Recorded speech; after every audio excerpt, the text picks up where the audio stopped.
Data scientist from AppDynamics and from the analytics team. And today I'm going to talk about anomaly detection and root cause analysis in distributed application systems. So before we directly jump into the data science part or machine learning part, that's the sexy part, by the way. Let's talk about some background. So I'll give you a little bit of the context of what kind of problems we're solving. So as we know, software is eating the world, right? Or this. So currently there are so many different programming languages, Java, Python, .NET, and we have multiple open source solutions like Hadoop, Spark, or Cassandra. And also we have many different databases like MySQL, DB2, Oracle, etc. And different teams are responsible for different components of the whole system. Maybe the BI team is responsible for the dashboard and reporting. The engineering team is responsible for the production system. And probably some testing team is responsible for the test environment. And maybe accounting is using some third-party APIs to run the business. And different components are communicating with each other, so it becomes really, really complex. It is a hierarchical structure, multiple tiers, multiple nodes, and the interactions between different nodes and different tiers are super complex. So as the application becomes more and more difficult and complex, now keeping the applications running is becoming very hard too. So let's see, here is a real example. This is a screenshot we took from a real customer. And you can see this flow map or this infrastructure map is super, super complex. And let's say some customer service received a few phone calls from the customer saying your website is very slow. Then what shall we do? Maybe 4 teams are responsible for this whole infrastructure. There's business people, they have some KPI dashboards. They know the orders are not working properly, they're slow, they did not come through. And also there's a database team. So usually the database team is to blame if there is some slowness, right?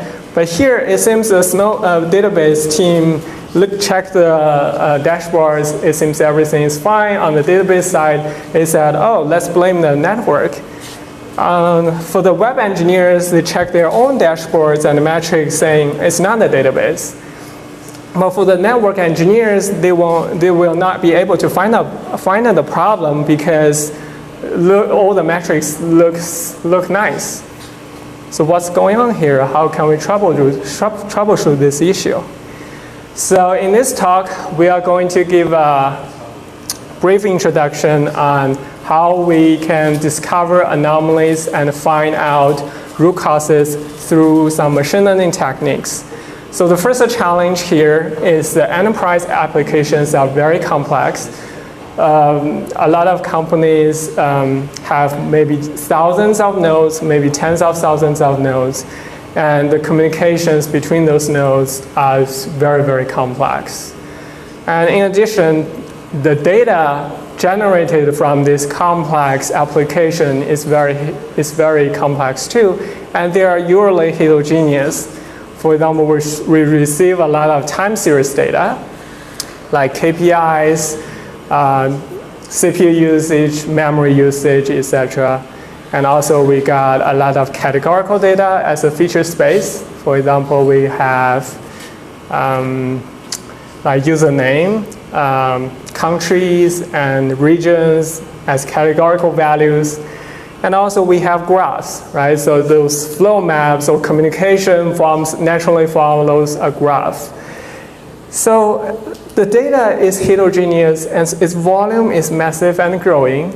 And how can we find the root cause among the whole complex system? And the third challenge is too many signals, right? In machine learning, we always talk about like dimension reduction, because if we have too many dimensions, then usually the models will not work very well.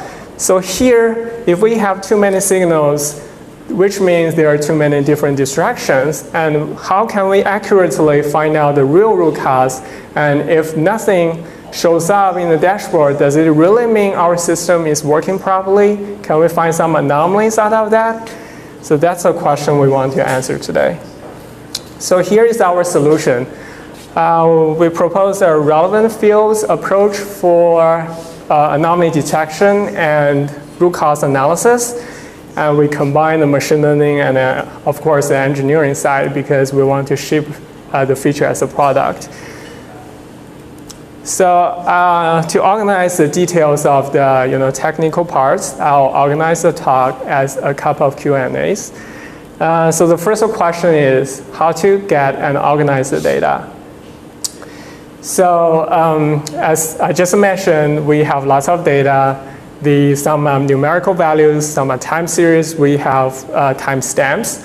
Some are like categorical data, and we have flow maps as graphs. And some data are like in a hierarchical tree structure, right? Under the leaf of the tree, we have nodes. Then we have a couple of tiers. Then from tiers, we can group into different applications. So then how to organize this data in such complex such complex form? So we think business transaction is a good way to organize the data. So what is a business transaction? So here is a travel booking website. So what do we usually do on a travel booking website? We usually log in, right? We may check the flight status if we have a flight, or we can search some flights and maybe we would book the flight. So each these actions are actually one type of the business transaction. Logging is one business transaction. Purchase air tickets is another business transaction. And all those business transactions may involve multiple communications among some internal nodes, also some front-end nodes like mobile devices and web browser devices. All right, so if we get the business transaction, that's cool. And but let's say if we get some business transactions, how can we tell if the system is healthy or not, right? Or if something happens, what shall we do next? So here is use cases. Suppose this is a travel booking website. We collect the data from from this website, and you can see from here there's a tabular view of the data similar to what you have seen in some other tools like Excel or Splunk. And for each row, it contains a timestamp. Timestamp represents the time of this business transaction. And here we have 3 business transactions. One is to book flights, and the other is to book packages, and the third is to book hotels. And each business transaction is associated with some meta information. That looks pretty nice, right? We collect a lot of data from the customers. All right, let's say suddenly you receive some alerts from PagerDuty or from some internal tool saying, hey, some customers cannot log into your website or cannot purchase the order correctly. You saw a lot of errors in your system. So what would you do? So I've been a primary production call for a couple of times. It's really, really stressful for me to figure out what the problem is. And here we just, by using relevant fields, hopefully we can reduce hours of investigation into minutes. And actually, it's really simple to do that. There are only 3 steps. The first step is filtering. No machine learning or data science involved. It's really simple, just filtering. Even Excel can do it. So here, we first get all the business transactions, and we'll filter based on the user experience. To see if the user experience is slow or error, then we filter them out. Now we get a bunch of business transactions which are slow or errors. All right, next, we can find the relevant fields. So here, we use relevant fields to show a number of fields that we think that are very relevant to the given query. We think those fields may be interesting for you to investigate. So under the hood, what we did was we scan all the data for the underlying, for all the data in your system and build a snapshot as a baseline. So based on the baseline, we know what exactly the system usually looks like in a healthy state, right?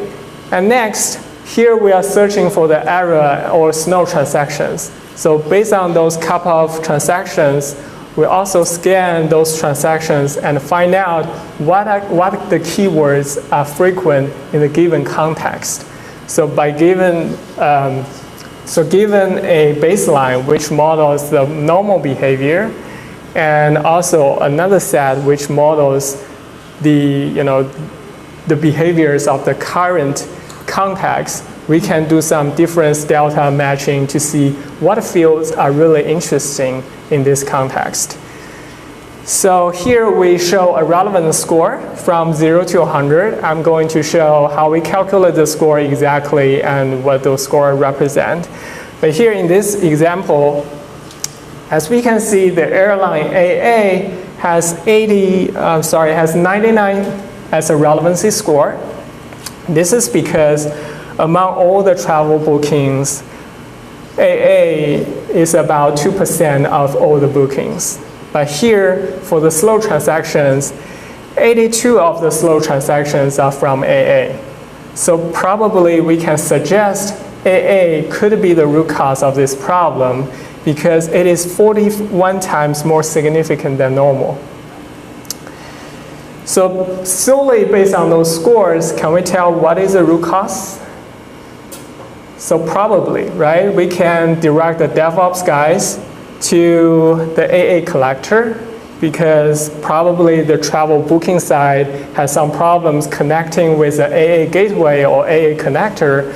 So that's why some customers cannot make the purchase while the whole system is still running properly, because if you buy an air ticket from other airlines like United, maybe you don't even see any problems. That's why this case becomes really, really hard to investigate if we use some traditional tools. And also we can see most of those slow transactions are originated from United States to London. So the third step is to take actions. First, we can ask the DevOps guy immediately, go to the AA connector to investigate the problem instead of spending hours on finding out where the problem is. And second, maybe we can ask the marketing team or sales team to contact the users because we collect all the data from the business transactions. And then we can send emails to users saying we noticed that we have some slowness in our system, maybe sending a coupon to the user for the next purchase. So hopefully this use case makes sense. All right, let's come to the interesting part. So what's the design of this system? So this is an overview of the whole architecture. It involves multiple components, data collections, some online streaming, processing, some storage, and relevant fields processing. So I'll go through them one by one. So the first is data collection. And as I just mentioned, the customers may have thousands or tens of thousands of nodes. So those nodes are distributedly located, maybe even in different regions, maybe from different countries. So here we use some agents to deploy into different nodes and collect the data in a distributed fashion. So this is not really related to our talk, so I'll go through very quickly. Basically, we have an agent that can do smart code instrumentation, and it watches every line of code And self-learning, hopefully, is smart enough to figure out how to stitch the data, how to collect the data from each node. And this transaction from node A corresponds to the transaction from node B. So then when we get the data, since it's distributed, it will go through a load balancer for sure. And then we have some stream processing tool that will process the data. Because when we get the data initially, they're unstructured data. And then for our machine learning algorithms to work on it, we have to process the data by extracting the fields from unstructured data like logs or some stack traces, and finally store them into a distributed index storage. Here we use Elasticsearch. All right, now is the relevant fields processing stage. So here, both the end user or API can make queries to the storage. Then the query storage get the results and ask the relevant field processing model to process it, and eventually give the relevant fields results to the end user. So so the next question is, how could we calculate this score? So let's look at this, this rectangle here, the green one. Let's assume this set contains all the transactions, or we call it baseline. So which means it models what would be the normal behavior or the healthy state in the current system. And let's say you did some slice and dice, you did some search, right? Maybe you search for the error transactions or slow transactions in the previous example. So that's a query you issued. So basically right now we have two sets. Now given these two sets, the key is to score the field. So here we use 4 different algorithms to score them. So the first one is really straightforward. It's actually calculate, here Q represents a query, and B here represents the baseline, and F means the frequency. So basically, in English, we calculate the difference between the frequency for those two sets. And also, we calculate a ratio. So difference represents the absolute difference. The ratio represents the degree of the difference. So if we multiply them together, we got a nice trade-off between those two metrics, right? And in addition, we can use mutual information, chi-square, and Google normalize the distance to calculate a value based on those two sets. That's pretty nice, right? But when we launch this into our production system, the results are actually not very good. Do you know why?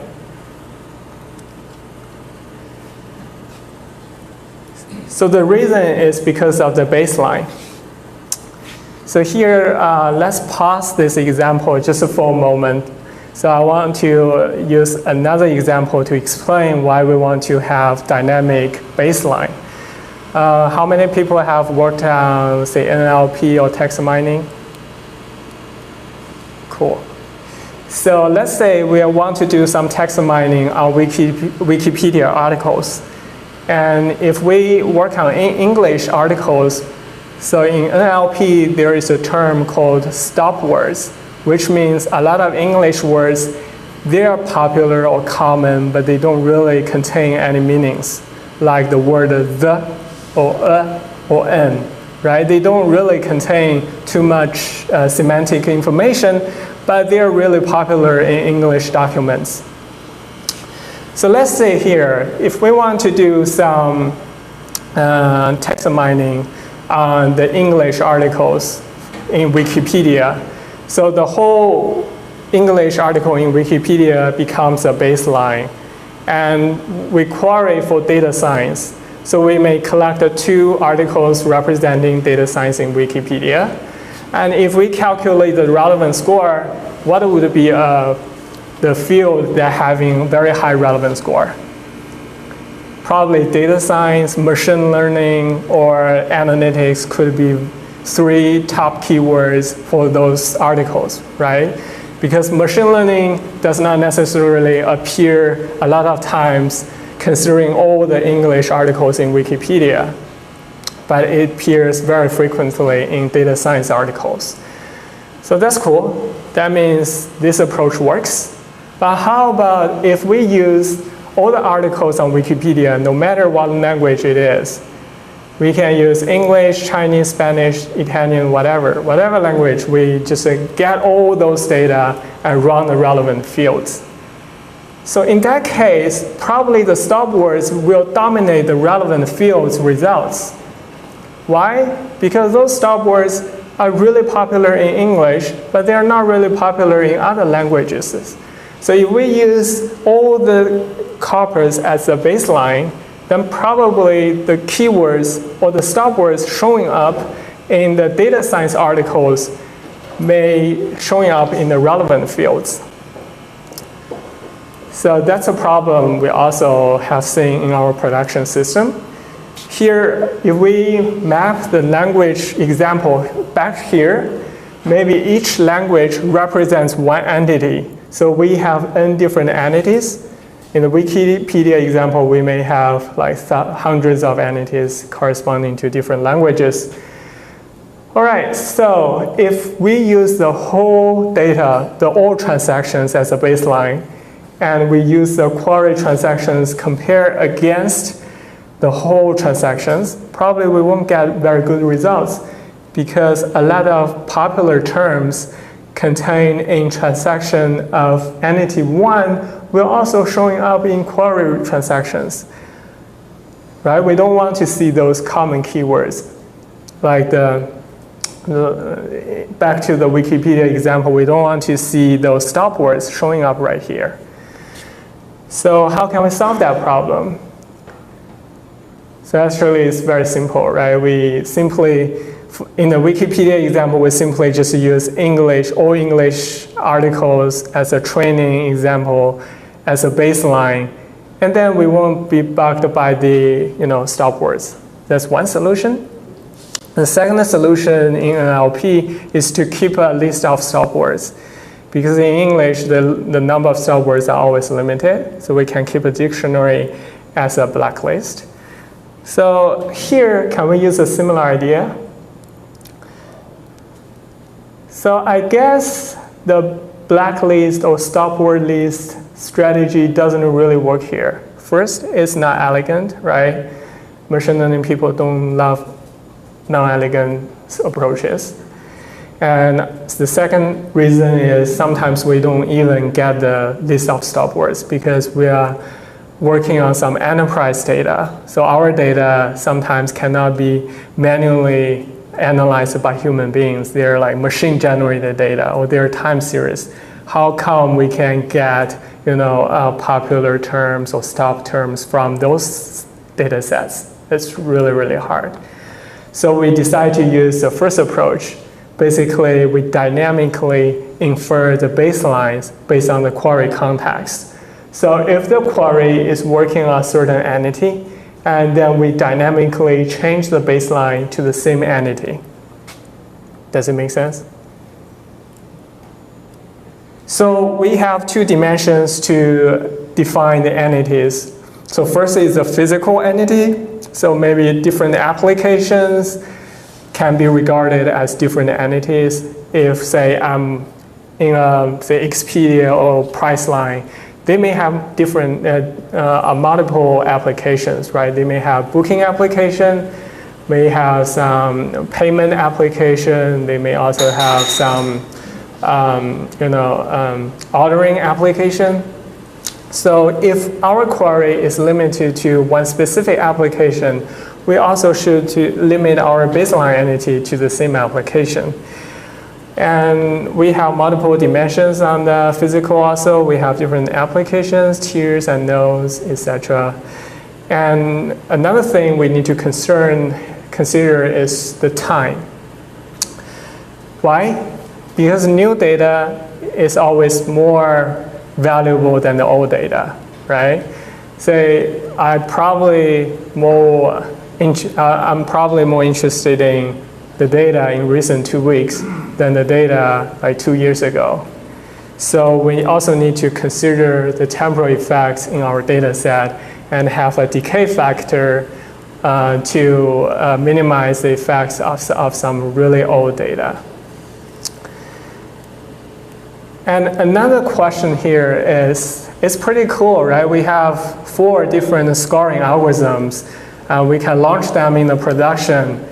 Maybe the customers will buy it. The customers will be super happy about it. Is that true?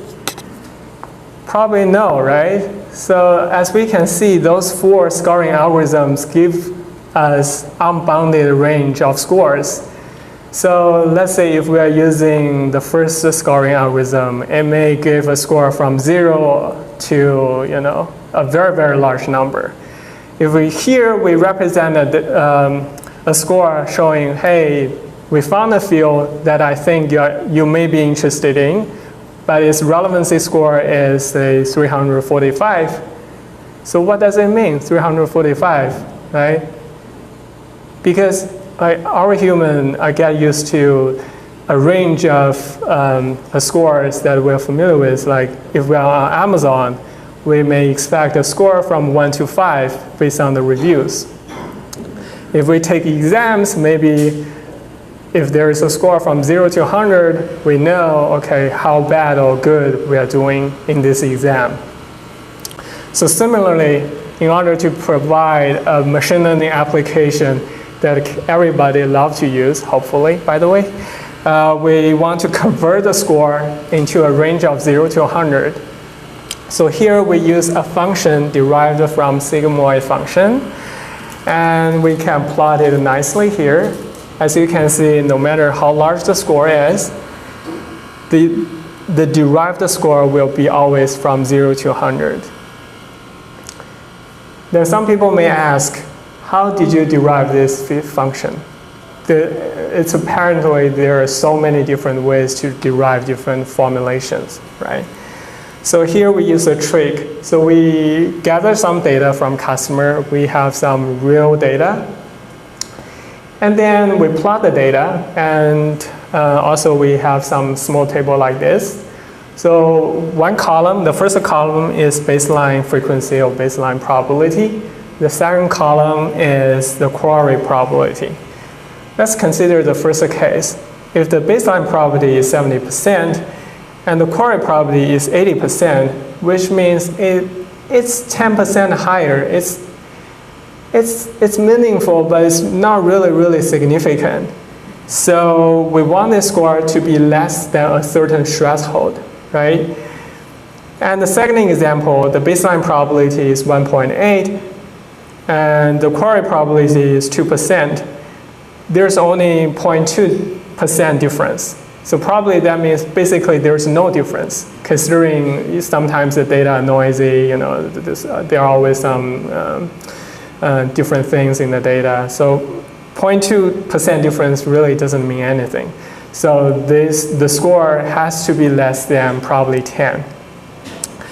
And if this is a 40%, grows from 40% to 80%, that is 2 times higher, which means this is relatively insignificant, right? So we may need to have a score which is bigger than 60. So some arbitrary number in my mind. And let's look at another example. If the original one is 50%, the query probability is 100%, that is 2 times higher. So the score itself of this one should be higher than the previous one, because both of them are 2 times higher, but definitely the second one is more significant. So we list a table like this, and then we create a number of constraints, right? We have different one inequality for one row, then we have a number of constraints. Then it becomes solving these constraints based on a formulation like this. We have some parameters here to control, the degree, control the curve of the slope of the curve. Then by using those constraints, we finally got a relatively stable model. So the score in the last column is the score that we derived from that model. So hopefully that's something interesting, maybe you can use it too. So that's basically all my presentation. And for the details, please check our demo paper in ICDM 2015. So it's going to be in November in New Jersey. And in addition, I want to introduce a few ongoing work that we've been doing. So currently, we've showed how we find out the anomalies and root causes through categorical data. But we have lots of other data, right? From one single customer, we may get 500,000 metrics every day. Then we have lots of time series data, text data, and graph data. So one task that we are doing right now is given a KPI, for example, the revenue per day, then if there is a certain spike or dip, can we correlate this metric with some other metrics? Can we know why there is a spike or why there is a dip? Is certain region sale is not going well, or certain parts of the system is not working properly that triggered this revenue jump or dip? So we got some really good results, and we're going to release probably early next year and probably publish a paper on that too. So by obligation, if you're interested, want to try it out, you think the relevant fields is interesting, please go to our website and download this. And of course, we're hiring too. If you're interested in doing data science with us or doing analytics with us, we recently built a new business analytics team. So no matter if you are more engineering type of analytics people or more like business analytics people, feel free to contact Mara or me. My email is my first name, last name @appdynamics.com. So that's basically my presentation. Thank you, everyone. So any questions? So there are two parts to the law, right? One is the business logic, that you have the objects and things that are very specific to the business, and there's the system part of it which just gets generated because you have machines generating logs. Why don't you create an automated ERP where you understand where their business logic is? Then it's easy to map that back, saying that, you know what, this airline, this ticketing and all of that, rather than you trying to infer. That's what I thought you were trying to infer. Maybe I'm wrong. Because a lot of companies, they have very legacy software, and sometimes it's really hard to know what exactly the topology look like. And like some companies are using Java code written like 10 years ago, 15 years ago. And a lot of employees originally wrote those codes left. So and they keep adding patches or bugs and adding new nodes. So eventually nobody really understands what the topology is. So there needs a way that automatically infer those whole flow maps and topology on top of that, and we can get data to do some mining. And how do you handle data that the business does not want to reveal? Like, say, suppose we have PHI, healthcare related information, right? We don't want to expose any of this logic outside, but we could anonymize or do something else so that we can point back to our logic where it's been. Is that possible? Yeah, that's possible. Yeah. Sigmoid function, can you, why use them? What's the benefits? What's the benefit of using that? That's a great question. So one benefit of sigmoid function is no matter what the x is, the sigmoid function always constrains the outcome to be -1 to +1. So here we want to generate a score from 0 to 100, right? So basically we want, no matter what the score that the algorithm gives to me, I want the score to be in a range from 0 to 100. So definitely we can have some other functions to do it, like some other some tangent function to do that. But here we simply use sigmoid because it's more widely used and it's easy to tweak the parameters. And personally, I'm familiar with that function too. So it's widely used in machine learning. So that's why I'm using it. Yes? How do you treat the K, constant K? That's a good question. How do I get the K? So basically, as I mentioned, we have a table like this. We know if the baseline probability is 70%, the query probability is 80%, then the expected score has to be less than 20 or 15. Some arbitrary, domain expertise, right? So maybe I just come up with those numbers, or some sales, support sales come up with those numbers. So we know a couple of rules like that. So given those constraints, we can train the K to make sure the K is within, the correct range, and it always generates expected results. Does it make sense? Is there a default K? The default K, yes, the default K is obtained by using this table. So basically, we're doing some constrained optimization to calculate the K. Any other questions? All right, thanks everyone. Yes.